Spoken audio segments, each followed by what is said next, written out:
ईश्वरो गुरुरात्मेति मूर्तिभेद विभागिने व्योमवद्व्याप्तदेहाय दक्षिणामूर्तये नमः। संपूर्ण चराचर जगत उत्पन्न होता है, भगवान में ही लीन हो जाता है।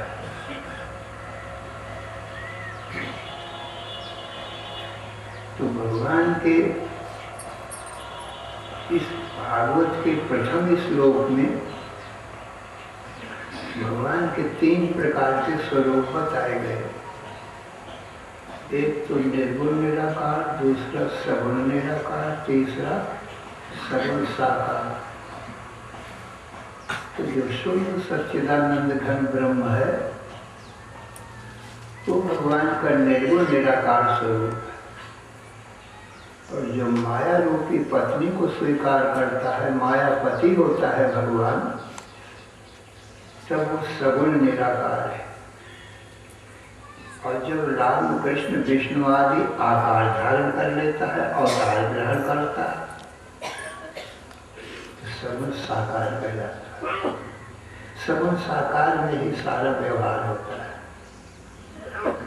जितना भी व्यवहार है सब साकार में होता है। जैसे अग्नि निर्गुण निराकार भी है, सगुण साकार भी है। तो जो व्यापक अग्नि है सारे संसार में कण कण में व्यापक है, वो निर्गुण निराकार अग्नि है।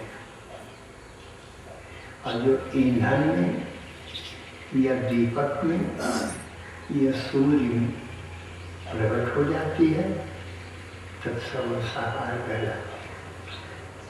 तो सगुण साकार अग्नि से सारे संसार का काम होता है।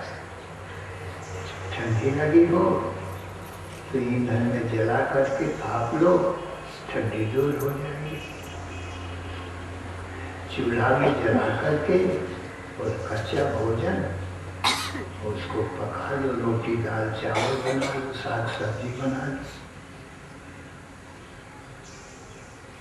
सगुण साकार जो प्रकट अग्नि है उससे ये सब कुछ बन जाता है। और दीपक जला लो तो घर का अंधेरा दूर हो जाए, और घर की सब वस्तुओं को ज्ञान को दिखाई पड़े वस्तु। अंधेरे में तो कोई वस्तु दिखाई नहीं पड़ती। पर व्यापक अग्नि ईंधन में भी है, दीपक पात्र में भी है, तेल में भी है, बत्ती में भी है, माचिस में भी है, पर वो व्यापक है। उससे तो किसी का कोई काम बनता नहीं है। प्रकट अग्नि से सबका काम बनता है। सूर्य में अग्नि प्रकट होती है तो सारे संसार भर का अंधकार दूर कर देते, तो सब लोग अपना अपना काम करते हैं। तो यदि सूर्य में अग्नि प्रकट ना हो तो घोर अंधकार पड़ा रहे, कोई अपना कुछ काम नहीं कर सकता। घोर अंधकार में तो अपना हाथ भी नहीं दिखाई पड़ता। स्त्री पुरुष मनुष्य पशु पक्षी वृक्ष पर्वत तो दिखाई कैसे पड़ेंगे घोर अंधकार? मनुष्य चलेगा कैसे? क्योंकि आगे तो दिखाई नहीं पड़ता। पैर कहाँ पड़ेगा? कांटे में कि कंकड़ में कि कोई गड्ढे में पड़ जाएगा। घोर अंधकार में कुछ नहीं दिखता, तो किसी का कुछ नहीं हो सकता। जब सूर्य उदय होता है, ये प्रकट अग्नि है सूर्य में, तो सारे संसार का अंधकार दूर हो जाता है, तब सब चीजें दिखाई पड़ती, तभी सबका काम होता है। ऐसे ही घर में जब दीपक जलता है तब अंधेरा दूर होता है, तब सब चीजें घर की दिखाई पड़ती, नहीं तो दिखाई नहीं पड़ेंगे, काम कैसे होगा? इसी प्रकार से जो व्यापक भगवान है वो निर्गुण निराकार है, और जो प्रकट भगवान है रामकृष्ण आदिकों के रूप में वे सगुण साकार है। तो सगुण साकार भगवान से सबका काम बनता है। भक्तों की सभी इच्छाओं को सगुण साकार भगवान रामकृष्ण आदि पूरी करते हैं। भगवान कृष्ण कहते हैं कि अर्जुन मेरे 4 प्रकार के भक्त होते हैं।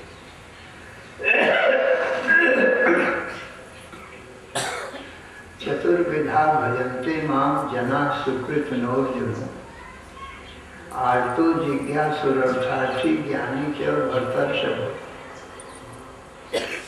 अर्जुन 4 प्रकार के भक्तों में एक तो अर्थार्थी है, जो स्त्री पुत्र धन चाहते हैं, राज्य चाहते हैं, ये सब अर्थ कहे जाते हैं। तो ये अर्थार्थी, अर्थ को चाहने वाले।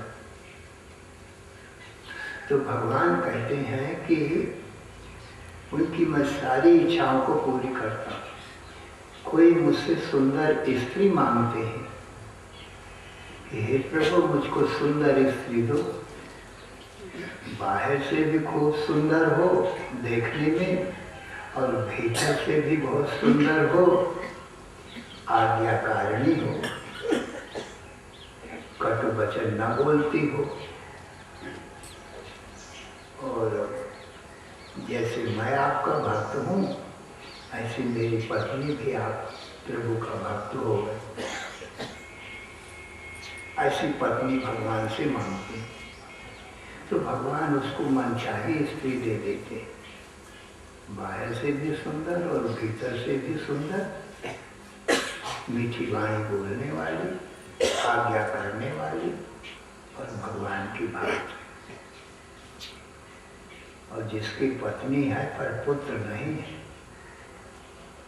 वो भगवान से पुत्र की याचना करता है कि प्रभु मेरे पुत्र नहीं है। अब धन संपत्ति तो आपकी कृपा से मिल गया, परंतु पुत्र नहीं है, और पुत्र के बिना घर सूना लगता है। इसलिए मुझको उत्तम पुत्र तो बाहर से और भीतर से सुंदर। भीतर से सुंदर यही है कि माता पिता का सेवक, आज्ञाकारी हो, और आप प्रभु का जैसे मैं भक्ति करता हूँ मेरा पुत्र भी भक्त हो, ऐसा पुत्र मुझको दो। दशरथ ने भगवान से पुत्र ही का वरदान मांगा था। भगवान ने कहा वर मांगो, तो राजा दशरथ ने पहले जन्म में ये मनुष्य रूपा के रूप में से तपस्या किया था। तो यही मांगा था कि चाहूं तुम्हें समान सुत प्रभु सन कौन दूंगा। प्रभु तुम्हारा जैसा मैं पुत्र चाहता हूँ, सुंदर और दयालु। तो भगवान विष्णु ने कहा था कि मेरा जैसा तो दूसरा नहीं है, मेरे जैसा तो मैं ही हूँ, इसलिए फिर मैं ही तुम्हारा पुत्र बनूंगा। आप उस शरीर से कहाँ खोजो जाई, वहीं हो नृपचित्तन ऐसा आए। मैं अपना जैसा कहाँ ढूंढूं, दूसरा है नहीं मेरा जैसा, तो मैं ही तुम्हारा पुत्र बन करके आऊँगा। तो भगवान विष्णु भी दशरथ के पुत्र बन के राम के रूप में आए। तो माता पिता की सेवा भी करते थे और आज्ञाकारी थे, ऐसे पुत्र स्वयं भगवान। उनको भक्ति की जरूरत नहीं है, परंतु वो भी भक्ति करते थे।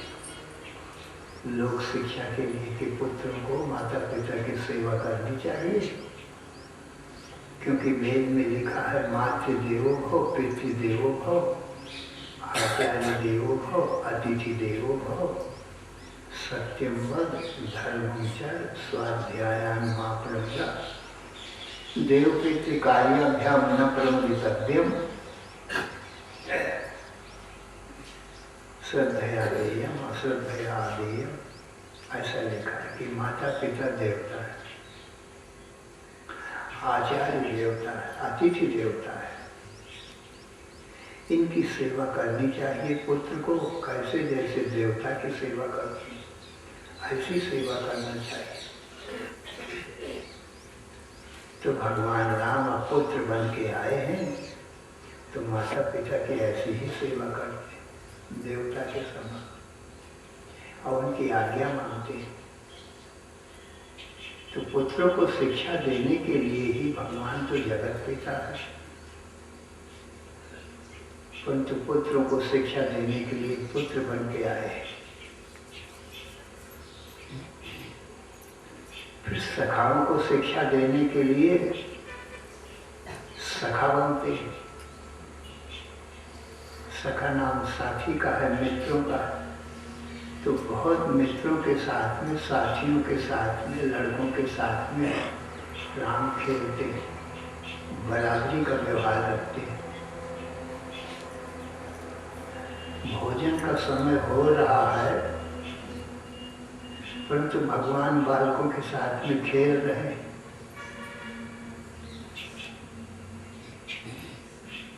दशरथ राम को भोजन करने के लिए बुलाते हैं, राम आओ भोजन तैयार है। नहीं आते, खेल में लगे। कौशल्या अम्मा को भेजते हैं, जाओ राम को बुला ले और साथ में भोजन करेंगे। कौशल्या अम्मा जाती है बुलाने के लिए, उनका खेल में मन लगा है लड़कों से, लड़कों के साथ में खेल रहे हैं। तुझे बुलाने जाते हैं और मैया चलती है पकड़ने के लिए, तो लड़कों के साथ में भाग चलते हैं। कौशल्या जब बोलन जाई तो ठुमुके प्रभु चरण पर आई। भाग चली छोटी अवस्था में। अब मैया थक गए, दौड़ते दौड़ते पकड़ में नहीं आते। राम ने जाना मैया थक गई है तो खड़े हो गए। मैया जाके पकड़ लिया और कहा, बेटा तुम्हारे पिताजी थाली पर से रखी है, तुम्हारी प्रतीक्षा कर रहे हैं भोजन के लिए। तो कहते हैं राम के साथ में भोजन करें, तो चलो। तो कहा मेरे ये सब साथी लोग, तो बोले ये भी चलेंगे, ये भी तुम्हारे साथ भोजन करेंगे। साथ नहीं छोड़ना चाहते हैं साथियों का। तो बंधु सखा सन भोजन करें, अपने भाइयों के और सखाओं के साथ में बैठ के भोजन करें। निर्मल शुद्ध निष्कपट हृदय है साथियों के साथ में। बंधु सखा सन भोजन करें, माता पिता आज्ञा अनुसरण है, और माता पिता की आज्ञा मानते हैं। जो आज्ञा देते हैं माता पिता वही करते हैं। थोड़े दिन में कुछ सयाने हुए तब गुरुगृह गए पढ़न रघुराई, अल्पकाल विद्या सब पाए। फिर उन साथियों को अब ये शिक्षा देते हैं, यद्यपि ये भगवान राम से ही चारों वेद प्रकट भये। विष्णु भगवान है नहीं अवतार लेकर भगवान के रूप में। तो जाकी सहज श्वास श्रुतिचारी, सो प्रभु पढ़े ये अचरण भाई। जिसकी सहज श्वास ही चारों वेद है, वो प्रभु गुरु के यहाँ पढ़ने जाते हैं। तुलसीदास जी कहते हैं कितने आश्चर्य की बात, उनको क्या पढ़ना, उसे तो चारों वेद प्रकट भय। तो कहते हैं अपने लिए नहीं वो पढ़ने जाते हैं, दूसरे साथियों को शिक्षा देने के लिए कि सब जीवन भर खेल कूद में नहीं गंवाना चाहिए, पढ़ना चाहिए विद्या, क्योंकि विद्या सबसे बड़ा धन है। विद्या से बढ़कर के कोई धन नहीं होता है।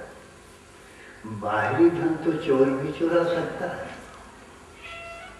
घर में रखा चोर चुरा ले जाए, डाके वाले आए डाका डाल के बलात् जबरदस्ती छीन ले जाए, परंतु विद्या रूपी धन चोर चुरा सकता है। वो तो हमारे पास में है, हमारे बुद्धि में है,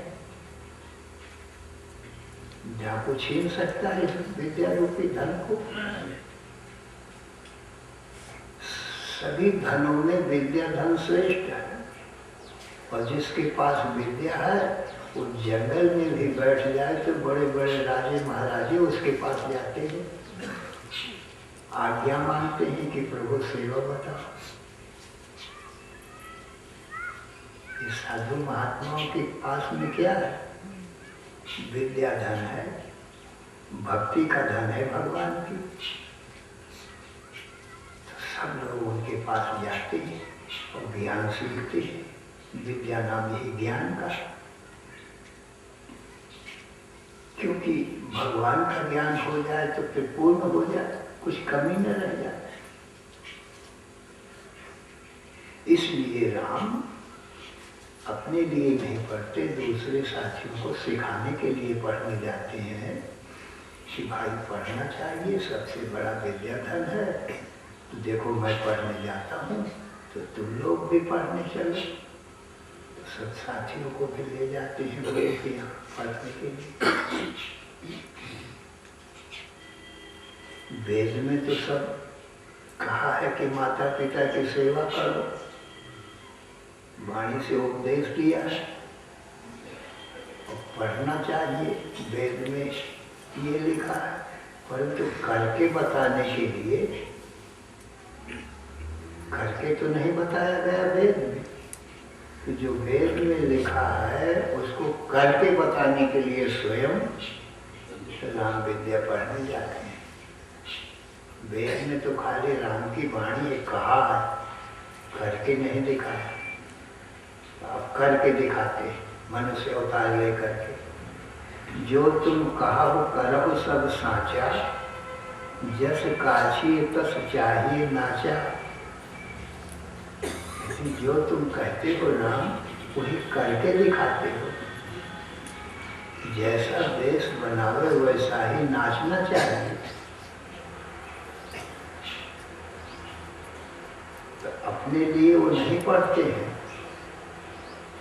लोग शिक्षा के लिए, लड़कों को सिखाने के लिए, लड़कों खेल कूद में सब जीवन मत बिताओ, विद्या पढ़ो, इससे तुम जीवन भर सुखी रहोगे, तुमको दुख नहीं आएगा, कमी नहीं रहेगी किसी प्रकार की। और मूर्ख आदमी तो मजदूरी करते जीवन भर बीत जाता है, नमक रोटी भी नहीं आती है खाने में।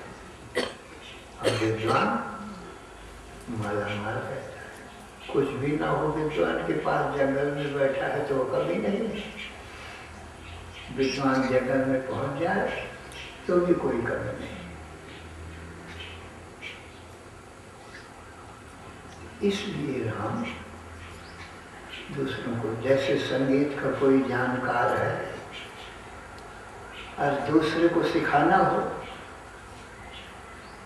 तो नृत्य, वाद्य और गीत